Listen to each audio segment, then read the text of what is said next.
ಸಾಮಾಜಿಕ ಮತ್ತು ಶೈಕ್ಷಣಿಕ ಸಮೀಕ್ಷೆಯ ಕುರಿತು ಮಾನ್ಯ ಜಿಲ್ಲಾಧಿಕಾರಿಗಳು ಹಾಗೂ ಪ್ರಧಾನ ಸಮೀಕ್ಷಾಧಿಕಾರಿಗಳು ಬೆಳಗಾವಿ ಇವರ ಪತ್ರಿಕಾ ಪ್ರಕಟಣೆ.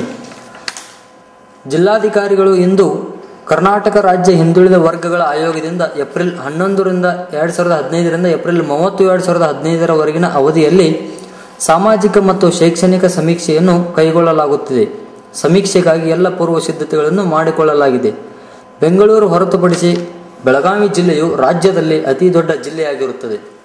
ಗ್ರಾಮೀಣ ಹಾಗೂ ನಗರ ಪ್ರದೇಶಗಳಲ್ಲಿ ಒಟ್ಟು ಬೆಳಗಾವಿ ಜಿಲ್ಲೆಯಲ್ಲಿ ಒಟ್ಟು 10 ಲಕ್ಷ ಕುಟುಂಬಗಳು ಸಮೀಕ್ಷೆಗೆ ಒಳಪಡಿಸಲಾಗುತ್ತಿದೆ.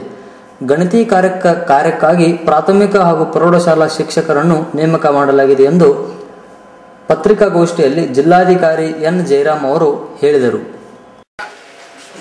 ಏಪ್ರಿಲ್ 11ನೇ ತಾರೀಕಿನ ಏಪ್ರಿಲ್ 30ನೇ ತಾರೀಕುವರೆಗೆ ನಡೆಯುತ್ತೆ. ಏಪ್ರಿಲ್ 11ನೇ ತಾರೀಕು ಬೆಳಗ್ಗೆ 10 ಗಂಟೆಗೆ ಕಾರ್ಯಕ್ರಮ ಪ್ರಾರಂಭ ಆಗ್ತದೆ. ನಮ್ಮ ಜಿಲ್ಲೆಯಲ್ಲಿ ಅವಶ್ಯಕ ಇರತಕ್ಕಂಥ ಎಲ್ಲ ಸಮೀಕ್ಷೆಗಳ ನೇಮಕ ಆಗಿದೆ. ಮತ್ತೆ ಅವರಿಗೆ ಬೇಕಾದಂಥ ತರಬೇತಿಯನ್ನು ಕೂಡ ನೀಡಲಾಗಿದೆ. ಅವರಿಗೆ ಬೇಕಾದಂಥ ಎಲ್ಲ ಸಾಮಗ್ರಿಗಳನ್ನು ಕೂಡ ವಿತರಣೆ ಮಾಡಿದ್ದೀವಿ. ಮತ್ತು ಈ ಕೆಲಸದ ಮೇಲ್ವಿಚಾರಣೆ ಮಾಡಲಿಕ್ಕೆ ಮೇಲ್ವಿಚಾರಣೆ ಕೂಡ ನೇಮಕ ಮಾಡಿದ್ದೀವಿ. ಮತ್ತೆ ಇವರಿಗೆಲ್ಲರಿಗೆ ಮಾರ್ಗದರ್ಶನ ಮಾಡಲಿಕ್ಕೆ ಹಿರಿಯ ಅಧಿಕಾರಿಗಳನ್ನ ನೋಡಲಾಧಿಕಾರಿಗಳನ್ನಾಗಿ ನೇಮಕ ಮಾಡಲಾಗಿದೆ.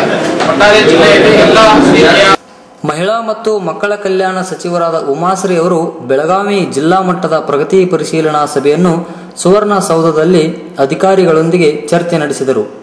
ಆಯಾ ಕ್ಷೇತ್ರಗಳ ತಾಲೂಕಿನ ಅಧಿಕಾರಿಗಳಿಗೆ ಅಭಿವೃದ್ಧಿ ಕಾರ್ಯ ಏನೇನಾಗಿದೆ, ಅಂಗನವಾಡಿ ಶಿಶುಗಳಿಗೆ ಮಕ್ಕಳಿಗೆ ಯಾವ ತರಹದ ಪೌಷ್ಟಿಕ ಆಹಾರ ನೀಡುತ್ತಿದ್ದೀರಿ, ಶೌಚಾಲಯ ಮತ್ತು ಕುಡಿಯುವ ನೀರು ಸರಿಯಾಗಿದೆಯೋ ಅಥವಾ ಇಲ್ಲವೋ ಎಂದು ಸಚಿವರು ಅಧಿಕಾರಿಗಳನ್ನು ಪರಿಶೀಲಿಸಿದರು.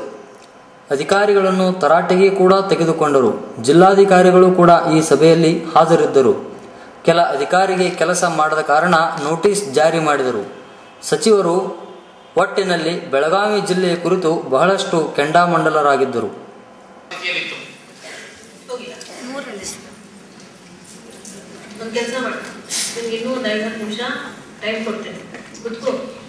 ಪೇಪರ್ ಪೆನ್ ತಗೊಂಡು ಸರಿಯಾಗಿ ನೋಡಿ ನನಗೆ ಹೇಳು.